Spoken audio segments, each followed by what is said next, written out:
Hey, it's Billy Corinne here, and I am super excited to be talking with Danielle Park today. Hi, Danielle. How are you? I'm great. How are you? Awesome. So Danielle reads and teaches tarot in Austin, Texas. She's a mom to two daughters and firmly believes in teaching them that magic is real and is their birthright. I Mhm. just love that so much. Yeah. Yeah. Yeah. And so today we're going to be talking about how to use tarot with your children. Yeah. Which I think is it's such a great tool for connecting with your kids and opening conversation with your kids. Um, and you do not have to be a tarot reader or really know anything about tarot yourself to be able to do this, in my opinion. Awesome. That's Yeah. fantastic. Yeah. It's really easy. Are you a tarot reader? I'm a little bit. I'm not proficient, Yeah. but Mhm. yeah, I love tarot, and I've Yeah. used it since I was probably 12 or 13 years old. Yeah, yeah, that seems to be like an age where a lot of kids kind of get into it. It's like a Mhm. pre-adolescent or, preteen years seems really inviting to kids. Yeah. Um, yeah, my kids are 9 and 6. My 6-year-old's interest in tarot is very minimal. She's Mhm. not like super into it. But my 9-year-old has been like very interested for the last couple years. And we just kind of dabble in it together because she's a kid who's like really in her feelings a lot. Mhm. We do a lot of like, talking. And I just found that it was a really grounding tool for her to be able to put names to her emotions. Um, yeah, and so it was just really useful, and once I discovered that she could, like, it was a tangible way for her to start expressing herself and seeing her feelings kind of outside of herself, Mhm. um, I started, using it intentionally with her a little bit more. Um, so I love it. I think Yeah. it's um, yeah. So the reason that I say that you don't need to know tarot yourself in order to use it with your kids is because if you get the right deck, and I'll talk about like some decks that I recommend for kids, but if you get the right deck, the stories like are told, within the cards, right? Mhm. They're very rich, and there's a whole lot to like grab onto, and I mean, the whole purpose is to like spark your intuition, right? Right. And be thinking and put yourself in the card. And so you don't have to know anything. You can identify your own stories within the Mhm. cards just as your kids can. Um, and the way that I use it with kids, or with my kids personally, is, I don't have them draw. That's not true. Sometimes I do. I most often have them pull cards from a face up deck, which is different than we as Mhm. adults generally read Right. tarot. We generally are shuffling and we pull, and just whatever comes up is like what is, meant for us. We get a message like from whatever just spontaneously arises. Mhm. Um, but for kids, I find that can be a little bit overwhelming, a little bit much, and not really as useful as like letting them look through a deck face up and just picking out the cards that they identify with in the moment. Yeah. You know? Okay. So like if my kid is having a hard time, like she is one of those kids who often falls into crying spells, and just like she needs grounding, and like we have to talk through stuff. And so I'll just like pull the deck out and have her shuffle through and be like, which one of these cards, shows how you're feeling right now, or which one of these cards like best expresses that interaction you had with your friend, Hmm. whatever. Yeah. And then I can see a little bit more like through what picture she's chosen, like what is the root of her feeling. Gotcha. And it gives her a way to like start talking about it that's not so like overwhelming, because Yeah. kids don't have the language yet to like name all their feelings. Right. But tarot gives such like a visual language that they can really like look and hold on to, and they can start putting themselves in the picture and telling you who are they in this picture and Mhm. who is the other person. And it opens a lot of doors for conversation with Absolutely. kids. That Yeah, sounds wonderful. Yeah. it really is. And you also don't have to make it so so much like therapy either. Like you can use this tool in times when your kids aren't in distress, Mhm. and you don't have to use it to talk about their feelings per se. Because like if you want to develop, I see tarot in my personal life as a tool that I can use to help me like navigate my own feelings like on a day-to-day basis, right? Mhm. And I would like my children to have that tool as they age also, because I just think it's really useful. I think tarot can carry you through your whole life and be like a companion, and like it's like having a therapist in your pocket kind of at all times. And so I would really like my kids to be able to have that. But you have to like start out like learning about it in a way that's not so personal necessarily, you know? So, you know, those like storytelling board games that are super popular now with kids, well, not exactly board games, but you know, they're like decks of cards and they all have silly like pictures and you're supposed to like pull some out and make a story. And I mean, the tarot is like that. So you just get a deck with your kids and start like pulling stories out, seeing the connections and the threads. Like if you have these random 3 cards, like what story do they tell? And so like depersonalizing the tarot a little bit and using it that way with your children can also be really helpful, get them really familiar with the cards and get you more familiar with the cards, so that when you do want to use it in times of distress and like you need emotional grounding, like you already have a little bit of framework and you have a little bit of background with the cards. You know what I mean? I feel like I'm just like talking. Yeah, no, this is fantastic. Like I've never thought of quite using it that way with the kids. And I can see how helpful and beneficial for everybody. Yeah. Well, I mean, I think we don't think about using it for ourselves that way either. This is true. Like, I mean, I love the tarot and I do use it, but, you know, along the lines of the therapist in your pocket, I use it when I'm very distressed, like at the last minute of like, oh my gosh, I don't even know what to do. I can't stop crying. Life is, you know, in turmoil. That's about the only time when I think to use it. And there's been periods in my life where I have used it like daily or, you know, at least weekly, and it's been super helpful. But then when things are going well, I push it aside and forget about it. That's the thing. And you know, that's like what, for instance, like a meditation teacher will tell you, right? Is that you can't just turn to meditation when you're in the midst of an anxiety attack, right? Because that's not going to work. And you have to have a daily practice or some kind of consistent practice enough that like, you know, the minute you sit down and start breathing, it's like your body's going to remember what's going on. And it's going to be easier for you, right? You're like, you've already like, you've practiced it. So that's when it will work. And tarot is like that too. You know, you have to be, in my opinion, using it regularly enough that you have a vocabulary with it. You know what I mean? So that it's not just something you turn to for like a life raft. Because it's not going to work as well. Absolutely. Yeah. So using when you're using it with your kids, like pulling it out at times when there's not just a lot of high feelings, also really useful. And it gives them also a background in like the language of archetypes, because that's what tarot is, right? It's an archetypal language. And I mean, archetypes are what form the basis of all literature and all of our movies. Like everything is a language of archetypes, right? And so like when your children are familiar with that, then it just like it helps them understand any story, and their own story can be like framed in archetypal language, and that it just helps them understand their life a little bit better. Definitely. No, absolutely. That's very exciting. It's super useful. It's super useful. And it's just a really good conversation starter for your kids, because like so often we really want to know how they're feeling, like what's going on. And like either they are just like not interested in telling us, or they just can't, you know, because they don't have the words. And so having a visual language for that is just so helpful. Definitely. Yeah. Okay. You mentioned favorite decks of cards to use with kids. Right. So, you know, the tradition, or I mean, the most popular deck in tarot is the Rider-Waite-Smith deck, right? That's the one that everyone's going to be familiar with, whether you know that it's called the Rider-Waite-Smith or not. Like that's the deck what everybody knows. Everyone knows it. And most modern decks are just variants on that. Like different artists have just like kind of reinterpreted. Sometimes they've hewn very closely. Sometimes they've taken some diversions from artists' original imagery on that deck. But that deck is really important because of the storytelling that it uses.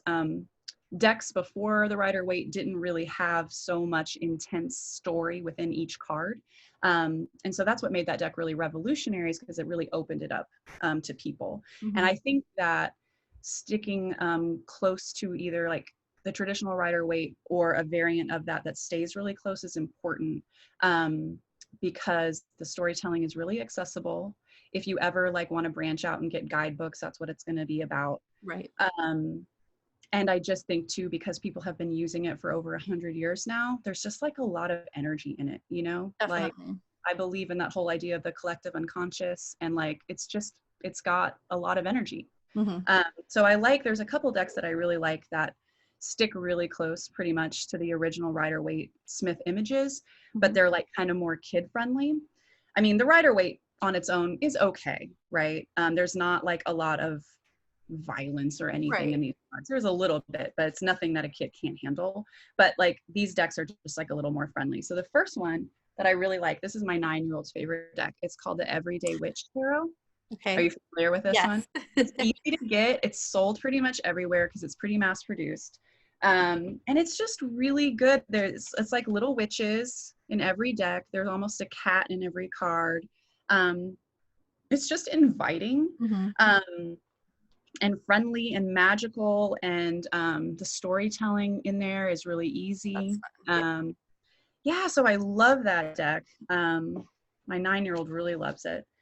And then the other one, which is like a little bit on the corny side, but like also I just really like it, it's called the Crystal Unicorn Tarot. Oh, fun. It's just like direct copy of all the Rider-Waite Smith images, but with unicorns.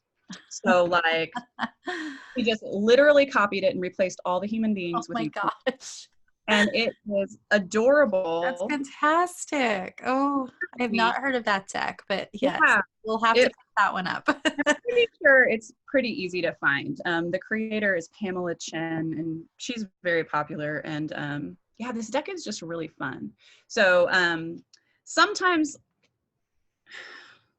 I feel like if you want more accessible storytelling, the Everyday Witch is a little bit more in there, but this one's still really cute. Yeah. And especially for younger kids who don't, who are just more whimsical and into that stuff. Definitely. Yeah. Definitely more to spark the imagination, storytelling, that kind of thing. Maybe. Yeah, right. Like deep therapy sessions. Yeah. Which unicorn do you feel like today? Yeah, exactly. Yeah. Awesome. So how about you when you read tarot cards for yourself or others? Like, do you stick to traditional decks? Do you? Yeah, I pretty much always use a deck that's a pretty close variant of the Rider-Waite. Just because I like it. Now, I do like decks that are like pip decks is what they're called, where the minor arcana cards, like for instance, 10 of Swords, 8 of Pentacles, those kind of cards are just kind of like a playing card. You know what I mean? Yeah. I like those because once you have enough background in tarot, then you can use pip decks or non-illustrated minor decks to kind of open up the field of possible interpretations. Gotcha. But when you are a little bit newer at tarot, it is much more helpful to have a deck that has all illustrated cards. So a story in each card. So anything that's Rider-Waite based is the best. And pretty much my favorite deck is called the Fountain Tarot. I don't know if you're familiar with that one. It came out probably like maybe 5 years ago.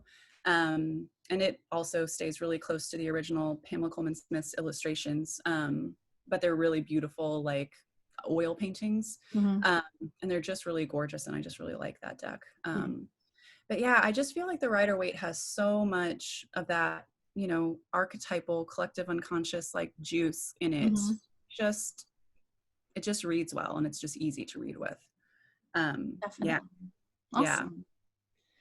That's fantastic. Man, I feel like I have so many questions now.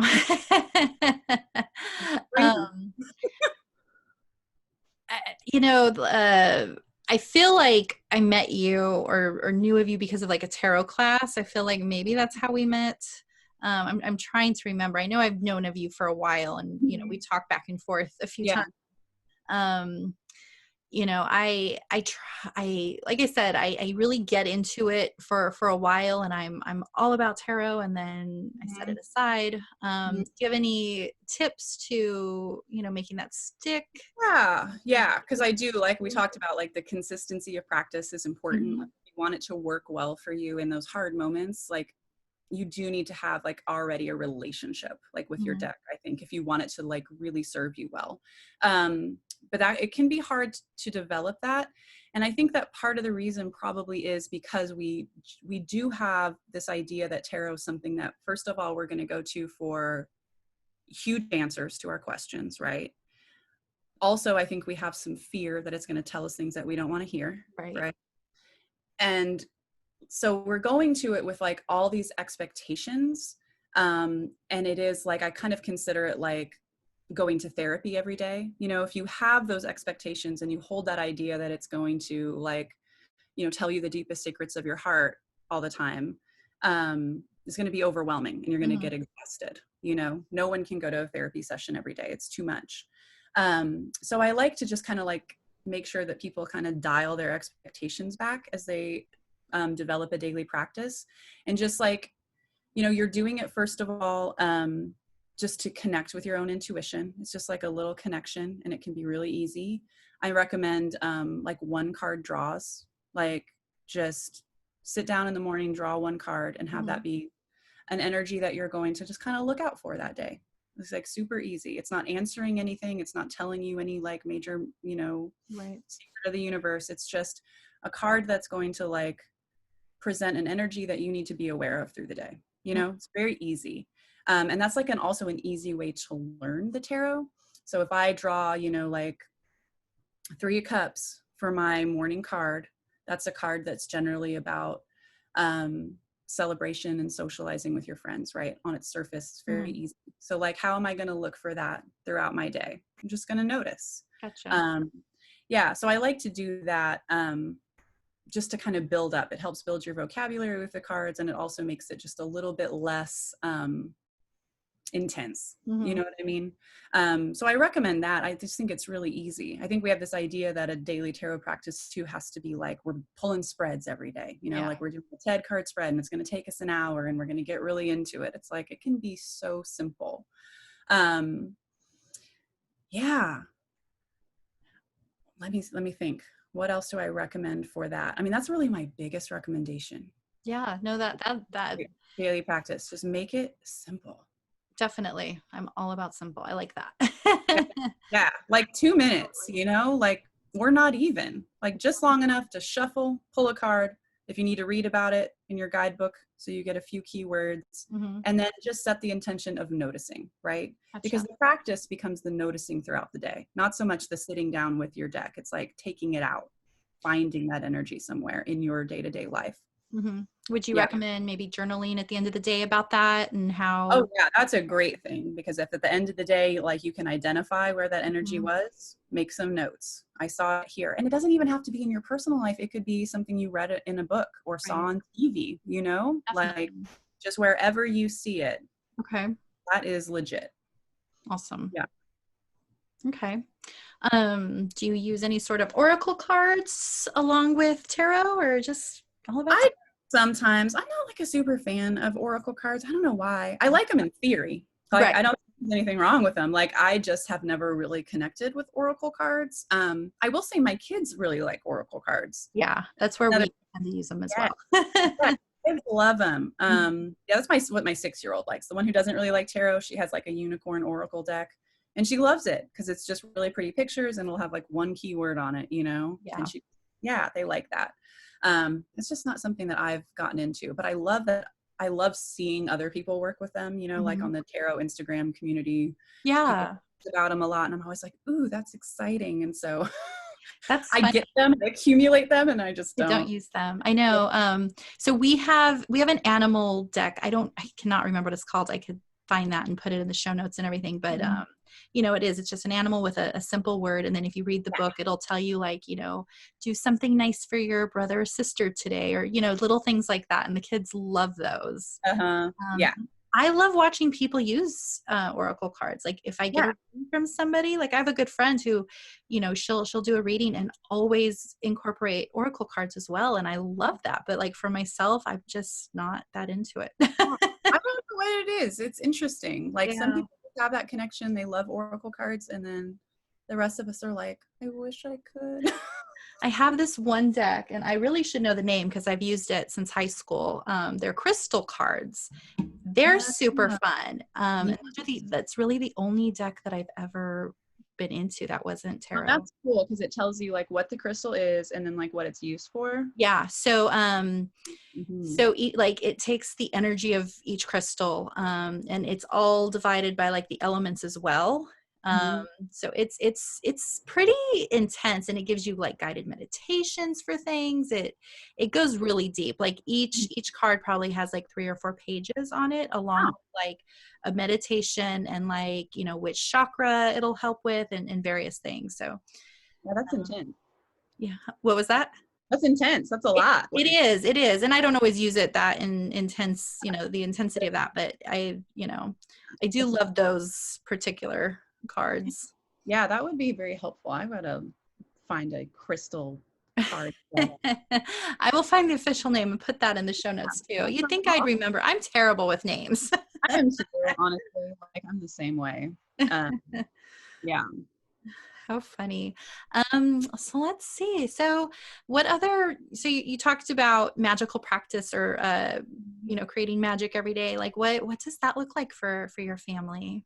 Um, I mean, it's not like a lot of intentional on purpose Yeah. stuff. Very little things. Like, first of all, I'm just really I make a point of telling the girls, I have two, they're both girls, my kids, telling them that they have a magical power, Hmm. right? That they have one. And even if they can't identify it yet, like be on the lookout for it. You know what I mean? And so my 9-year-old is fairly convinced that her magical power is communicating with animals. She just has a connection with it. She loves animals. They love her. So like that's her magic. Yeah. So take that, whatever their inherent like kind of natural aptitude is, like I am totally fine with calling that magic Hmm. and like, having them like really firmly believe that that is what that is for them, right? Absolutely. So my 6-year-old, she can't figure out what her magic is, and I'm like, well, I'll tell you one magic that you have right now is charisma, and that's a huge one. Hmm. You have a huge personality. You're good at getting what you want and charming people, and that's magical. That's charisma. That's a real thing. So just whatever like characteristic I see in them, I am just like I call it magic. But on like kind of a practical like magic making kind of uh, area, like I will do really simple things for them, like um, they were really stressed out about a relationship and having to go over to someone's house and feeling like they were scared about the energy over there, right?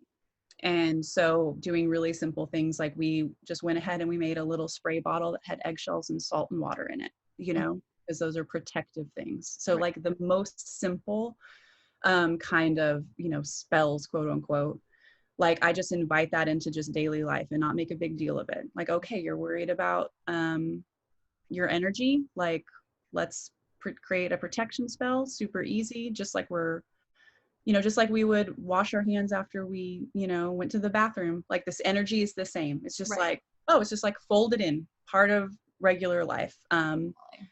Yeah, and they just really like that. It's just like it's just helpful. Mhm. So yeah, so like energy hygiene, I guess, is really like where we kind of practice that more intentionally. Mhm. But mostly it's just about a mindset, just teaching them and just not being afraid to call things magical, you know Absolutely. I throw that word around and I like don't worry about it. um, and I just want them to experience that and to hold on to that sense of magic. Mhm. Yeah. Yeah, absolutely. Hmm. Okay. Any like fun books, resources, other things tarot related or even not like for children that you really love? Um, you know, No, no, No? I Okay. don't know any tarot kid Yeah. resources, to be honest. I mean, I'm sure there are some out there. Mhm. I've done like some Googling about like tarot for kids and just ended up with lists of decks. Yeah. Um, but I haven't found anything like really beyond that. I'm sure it exists. I I haven't just, come across anything either. I thought maybe you would know. no, I don't know. I wish I Okay. did. I wish I did. But yeah, I'll have to be on the lookout for that a little bit more because yeah, other than just like deck resources, Right. I haven't seen anything.